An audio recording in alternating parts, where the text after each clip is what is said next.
Hello, hello, Foxtrot 4 Hotel Whisky Novembre F4 HWN. J'espère que vous allez bien. On se retrouve pour une petite vidéo de présentation de la version 4.2 de mon firmware. Alors, je vais donc vous publier cette version 4.2 qui semble a priori plutôt très attendue.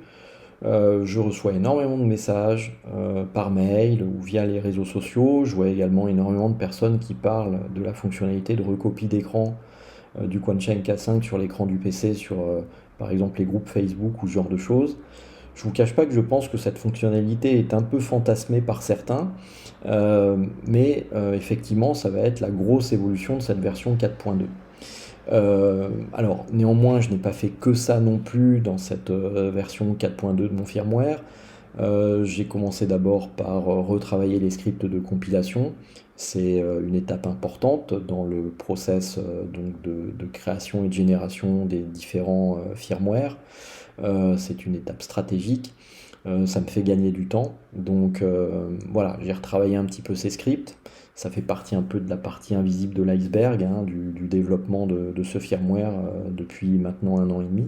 Mais c'est un travail qui est nécessaire. En complément également, j'ai fait du refactoring de code et de l'optimisation de la mémoire.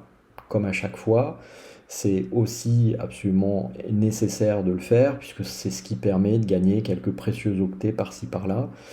Et c'est notamment ce qui va me permettre, avec cette version 4.2 édition basique, de rajouter la fonctionnalité Narrower. Alors cette fonctionnalité, elle est déjà présente dans les éditions Broadcast, Bandscope, Rescue Ops et même dans l'édition Game, mais dans l'édition basique, je n'avais pas pu l'activer par manque de place. Et bien là, avec la version 4.2, si vous êtes utilisateur de l'édition basique, vous allez aussi pouvoir utiliser la fonctionnalité Narrower. De mémoire, c'est le menu 68, donc le dernier de la liste, en tout cas hors menu caché, bien sûr. On en vient donc à la fonctionnalité de recopie d'écran du Quansheng K5 sur l'écran de votre PC. Comme je vous le disais en introduction, je pense que cette fonctionnalité est un peu fantasmée par certains, et je le précise tout de suite, ce n'est pas et ça ne sera jamais un outil de prise de contrôle à distance de votre Quansheng K5. Ce que fait cette application, c'est juste une recopie de l'écran du Quansheng K5 sur votre PC. Vous avez la possibilité d'afficher cette recopie dans des tailles suffisamment importantes pour avoir du coup une lisibilité améliorée par rapport à l'écran du Quansheng qui est relativement petit. Vous avez la possibilité de passer en mode pixel pour visualiser avec précision la dalle LCD de l'écran ST7565 qui équipe le Quansheng K5 et le TK11 d'ailleurs en l'occurrence. Également, vous avez la possibilité de pouvoir prendre des captures d'écran. Alors tout ça, ça peut servir à quoi? Ça peut faciliter par exemple la vie des personnes qui aident d'autres utilisateurs, par exemple en visio, en partageant du coup l'écran du Quansheng K5 pour montrer un petit peu les manipulations que vous faites sur le Quansheng et la partager à votre interlocuteur. Ça peut éventuellement, si vous faites ce genre de manip en branchant votre PC sur un vidéoprojecteur, de pouvoir faire une formation de groupe dans une salle devant 10, 15, 20 personnes. Pourquoi pas une conférence complète sur le sujet, si vous avez des velléités de vous lancer dans ce genre d'aventure. L'affichage en mode pixel peut être extrêmement utile pour tout ce qui est débugage, comme je vous l'expliquais dans la vidéo précédente. Et les captures d'écran permettent éventuellement de pouvoir étoffer, comme je l'ai fait sur le wiki et comme je vous l'avais montré, des documentations, des tutoriels, des modes d'emploi. K5 joueur ne permet de faire que ça et ne permettra probablement de faire que ça à l'avenir. C'est tout. Alors, je le précise, pour que ça fonctionne, donc il faut que vous mettiez à jour le firmware en version 4.2. Ça ne tourne qu'avec les firmware Bandscope, édition Broadcast et édition Rescue Ops. Ça ne tourne pas avec l'édition basique et l'édition Game, pour des raisons de place mémoire. Donc il faut bien évidemment mettre à jour votre Quansheng K5. Je le précise parce que cette semaine, j'ai eu des messages de personnes qui avaient déployé le script Python et qui s'étonnaient parce que ça ne marchait pas. Ben oui, si vous utilisez Bandscope en version 4.1 ou Broadcast en version 3.8, ça ne fonctionnera pas, c'est pas magique, hein. Il y a une partie qui tourne sur le Quansheng avec la version 4.2 et effectivement un script Python côté PC. Alors je précise des choses concernant ce script Python. Si j'ai choisi Python, c'est juste parce que je cherchais un langage qui puisse être multiplateforme, et ce qui est le cas de Python. Je me refuse à faire bien évidemment un développement pour une plateforme en particulier. Il se trouve que moi-même, vous le savez, je ne suis pas utilisateur de Windows, j'utilise macOS. Je connais différents utilisateurs qui utilisent Linux. Vous êtes extrêmement nombreux et ultra majoritaires à utiliser Windows. Le fait de développer un script en Python me permettait du coup de m'assurer une compatibilité sur toutes ces plateformes. Alors, il y a une petite documentation que je vous invite bien évidemment à consulter si ça vous intéresse. Elle est en anglais, mais elle résume tout de même un certain nombre de choses, notamment les prérequis. Il faut au moins Python 3.6. Il faut installer également deux dépendances également qui sont Pyserial et Pygame. Et ensuite, vous avez donc un détail des commandes importantes à connaître pour utiliser ce script. Bien évidemment également, il faut savoir utiliser une console, donc un cmd.exe ou un hyperterminal sous Windows, ou sinon un terminal ou un iterm2 en fonction que vous soyez sur du Linux ou du macOS par exemple. On va regarder ça ensemble. Donc ici, j'ai un Quansheng K5 qui est éteint, relié par son câble double jack USB. Ici, j'ai donc un terminal. Je vais donc lancer par défaut mon K5 Viewer sans rien mettre en argument. Et je me prends donc un message d'erreur qui me dit qu'il essaye d'ouvrir le port /dev/tty USB 0 et qu'a priori, il ne le trouve pas. Alors ce port en question, c'est en fait un port, disons, conventionnel en environnement Linux. Bien évidemment, il ne veut rien dire sur mon architecture technique macOS, même si c'est un Unix également. Et il ne voudra rien dire non plus sur du Windows, puisque les ports, c'est des comme 1, comme 2, comme 3. Donc vous avez une commande complémentaire qui est le "-help", qui va vous afficher de l'aide. On découvre du coup qu'il y a une autre fonctionnalité en argument qui s'appelle "-list ports". Je vais utiliser cette commande et on voit que là, il va me lister les ports série et il en trouve en effet un. Il trouve un câble USB de type prolifique. Je ne vous le cache pas, c'est mon câble USB double jack Quansheng. Et il est donc sur le port /dev/cu.usb serial-11130. Alors, ça vous paraît peut-être un peu barbare. Chez vous, vous aurez comme 1, comme 2, comme 3, si votre câble est correctement branché, bien sûr. Donc à partir de là, je vais tout simplement utiliser un autre argument qui est le "port", sans S à la fin, et je lui précise du coup le port qu'il a détecté. Alors bien sûr, si vous savez toujours quel port est utilisé par votre câble USB Quansheng, pas la peine de faire une recherche des ports. Si vous le connaissez, vous ferez un "-port" comme 3 par exemple, si vous savez que c'est toujours le même. Donc voilà, j'ai précisé mon port, et cette fois, au lieu d'aller par défaut sur le /dev/tty USB 0, il va aller sur le port que je lui ai indiqué. Donc on a une fenêtre qui s'ouvre, écran noir, no data, et c'est normal puisque mon Quansheng est éteint. Donc je l'allume. Et c'est parti, j'ai donc mon affichage. Alors je vous rappelle les commandes de base. Là en l'occurrence j'étais sur un Quansheng en version 4.2 Bandscope avec le mode Resume Mode, donc il s'est mis à scanner automatiquement, c'est pas magique. Donc les commandes qui se jouent au clavier, si vous appuyez sur la touche P, vous passez en mode pixel. Si vous réappuyez dessus, bien sûr, vous revenez en mode classique. Bon, moi perso, je suis habitué au mode pixel, j'aime bien ça. La touche O permet d'avoir un écran orange, la touche B permet d'avoir un écran bleu, la touche W permet d'avoir un écran blanc, et la touche G permet d'avoir un écran gris. À tout moment également, je peux appuyer sur la touche I pour passer en mode vidéo inverse, et je réappuie dessus pour repasser en mode standard. Les flèches haut et bas permettent respectivement d'agrandir ou de réduire la taille de ma fenêtre.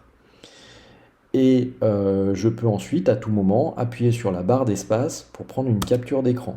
Voilà qui est fait. Si je regarde dans la console, on voit qu'il vient de me sauvegarder donc une capture d'écran avec un horodatage, date du jour, heure, minute, seconde.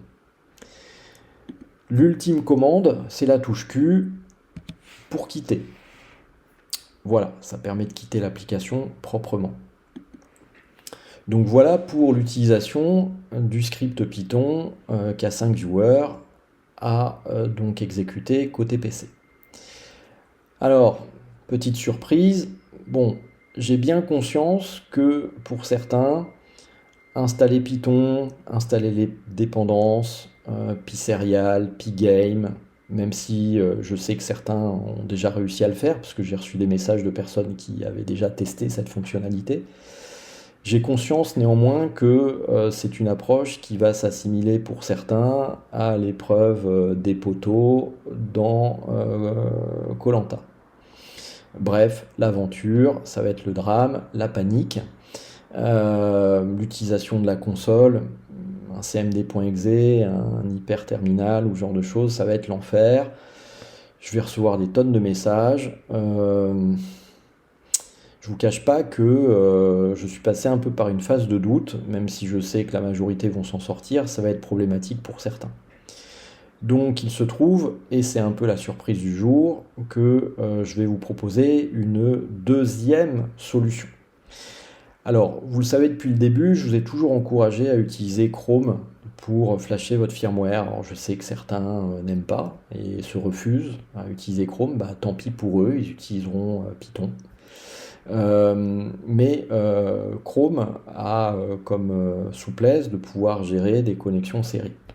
C'est pour ça que vous pouvez flasher votre firmware avec l'outil UV-Tools, que je trouve extrêmement pratique, et donc qui tourne sur Chrome, sur tous les navigateurs à base de Chromium, sur Edge, etc. etc.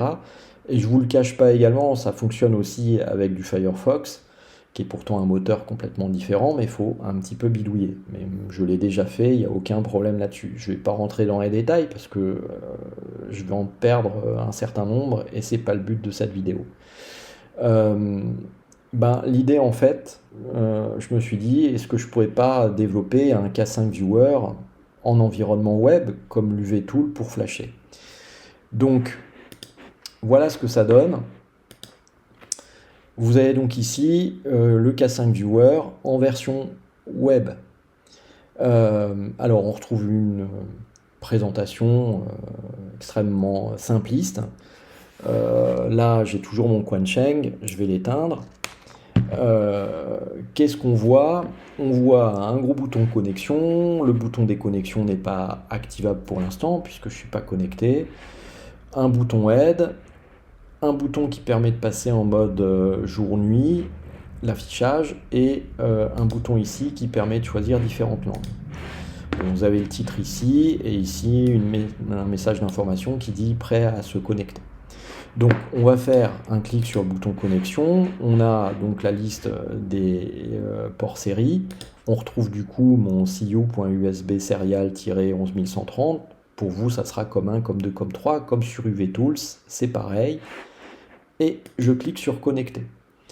Donc voilà qui est fait, je suis connecté, il me dit ici connecté en attente de données, je vous le rappelle, mon Quansheng ici est éteint, donc je vais l'allumer.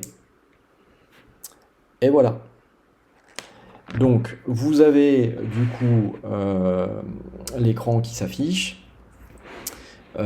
Ici vous voyez donc connecté, le nombre d'images par seconde. Je l'améliorerai parce que je pense que je mettrai un nombre entier plutôt qu'un nombre en virgule flottante qui ne veut pas dire grand chose pour vous. Mais c'était du débugage, donc voilà. Vous avez à tout moment la possibilité bien sûr de vous déconnecter. Le bouton aide ici vous affiche les raccourcis clavier qui sont les mêmes que l'application Python. On va les voir ensemble juste après. Le mode jour-nuit change donc du coup éventuellement le thème global de l'application. Et bien sûr à tout moment vous pouvez choisir une langue différente. Donc vous avez de l'anglais, vous voyez, ça a adapté tous les messages, connect, disconnect, help. Donc le français, on l'a vu, de l'italien, de l'espagnol, de l'allemand. Voilà, je vais me remettre en français. Il se souvient des paramètres, hein, c'est-à-dire qu'une fois que vous allez le lancer une première fois, il va peut-être être en anglais, vous le mettez en français, si vous fermez la fenêtre et que vous la rouvrez 3 jours plus tard, il redémarrera en français. Pareil pour tous les paramètres, hein. Donc je vous le disais, la touche P, comme sur l'application Python, passe du mode pixel au mode standard. La touche I pour inverser l'écran, O pour passer en orange, B pour passer en bleu, W pour passer en blanc, G pour passer en gris, les flèches pour agrandir ou réduire, et la barre d'espace pour prendre une capture d'écran. Vous avez donc les notifications qui sont sur le côté, hein. Vous voyez des petites notifications qui s'affichent sur le côté aussi. Taille de pixels, voilà, je réduis, je reviens, le passage en mode orange, le passage en mode bleu, en mode blanc, en mode white. Voilà, toutes ces petites notifications qui s'affichent sont là également pour vous informer de ce que vous faites. Voilà, j'ai envie de dire, faire plus simple, ça va être compliqué. Alors néanmoins, j'en vois venir certains qui vont dire ouais mais Chrome, patati patata, bah à ce moment-là démerdez-vous, utilisez Python. Alors de toute façon, pour moi, ces deux solutions ont un intérêt. Python, bah, ça peut fonctionner sans Internet en fait, hein. C'est-à-dire que si vous êtes avec un PC, vous n'êtes pas connecté à Internet, vous avez un PC, un câble USB série double jack et un Quansheng, vous allez pouvoir faire votre copie d'écran sur le PC. Là, ça nécessite d'utiliser donc une application en ligne. Alors, vous pouvez toujours vous débrouiller à récupérer cette application pour pouvoir l'utiliser en local sur votre machine. Mais là aussi, il faut un peu bidouiller. 3 fois rien à faire, mais voilà. Donc, ces deux applications, ces deux approches font la même chose pour un usage éventuellement différent. Bon, donc voilà. Mais encore une fois, faire plus simple, ça va être compliqué. Je vous précise une chose qui est importante. Je vous en avais déjà parlé dans les vidéos précédentes. N'oubliez pas un point majeur. Ce câble qui assure une liaison série n'est pas une ressource partageable. Là, vous avez du coup le K5 Viewer qui fonctionne. Vous voyez ici, je vous ai ouvert également un onglet avec l'UV Tools. Si jamais je flash et que je choisis mon port et que je fais connecter, j'ai un message d'erreur qui me dit qu'il n'arrive pas à se connecter à l'interface série. C'est normal, parce qu'elle est utilisée par le K5 Viewer. Si vous lancez Chirp, ça sera la même punition. Vous allez avoir un message en anglais, je pense, qui va vous indiquer si vous faites un upload ou un download depuis Chirp et que vous avez un K5 Viewer qui tourne dans un onglet de votre navigateur, bah Chirp va vous dire je peux pas utiliser le périphérique, le câble série, qui est a priori occupé par quelque chose d'autre. Donc, si vous avez ce problème, à chaque fois, fouillez bien et vérifiez bien que vous n'avez pas un K5 Viewer qui tourne et qui utilise votre câble série. Encore une fois, ce n'est pas une ressource partageable. Donc, bah, ça tombe bien, vous avez un bouton déconnecter. Voilà. Alors je vous précise aussi que de temps en temps vous verrez ce que vous pourriez assimiler à des bugs d'affichage. Par exemple, là je vais me reconnecter, j'ai toujours le Quansheng qui est allumé. Voilà, vous voyez, vous avez un petit bug d'affichage ici, c'est normal, hein. Pendant quelques secondes, il va falloir que l'application, pour des raisons d'optimisation et pour faire en sorte que les frames s'affichent de façon la plus fluide possible, vous avez un petit temps de latence pour que tout se remette bien dans l'axe. Si vous êtes pressé, de toute façon, il y a toujours un moyen simple. Si vous êtes un peu perdu ou que l'affichage est sale, vous éteignez et vous rallumez. Et très vite, l'écran va se remettre d'équerre. Voilà. Donc c'est des petites choses à savoir, mais sinon, très vite, l'affichage se stabilise et ça fonctionne parfaitement. Là, je vais passer en mode menu, je me balade, il n'y a aucun problème, c'est fluide. Voilà les amis pour cette version web du K5 Viewer. Bah écoutez, je pense avoir évoqué à peu près tout ce que je voulais vous présenter dans cette version 4.2.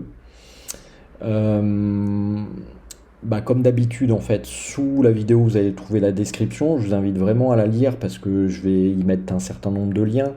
Probablement, hein, je vois des personnes de temps en temps qui regardent 3 minutes ma vidéo et qui ensuite vont s'épancher sur les groupes pour poser des questions alors que je traite des réponses dans le cadre de mes vidéos. C'est un peu dommage. Les informations sont aussi importantes dans les descriptions, donc lisez-la, c'est important. Et puis, bah, comme d'habitude, sous la description, vous allez trouver les commentaires pour les questions, les remarques ou les insultes.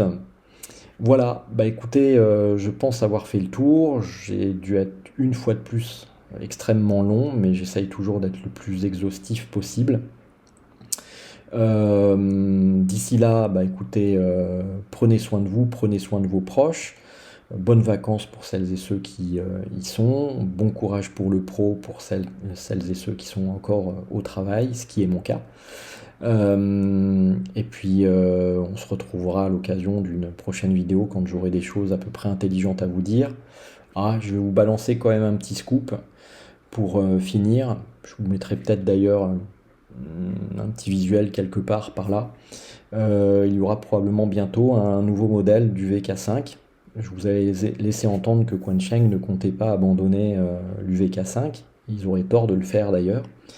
Et donc il y aura probablement un nouvel UVK5 qui va sortir prochainement, qui est plutôt assez réussi je trouve, en termes en tout cas extérieurs, même si globalement on reste dans le périmètre assez proche de ce qu'on a aujourd'hui. Vous attendez pas à avoir un truc en mode sapin de Noël avec un écran couleur ou ce genre de choses, hein. De toute façon, ils auraient tort de le faire parce que ça casserait la compatibilité avec ce qui existe actuellement.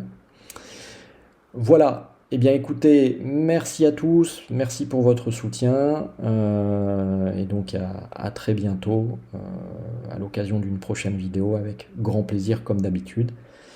Ici 4 Hôtel Whisky Novembre F4 HWN qui passe donc en QRT. Ciao, bye bye.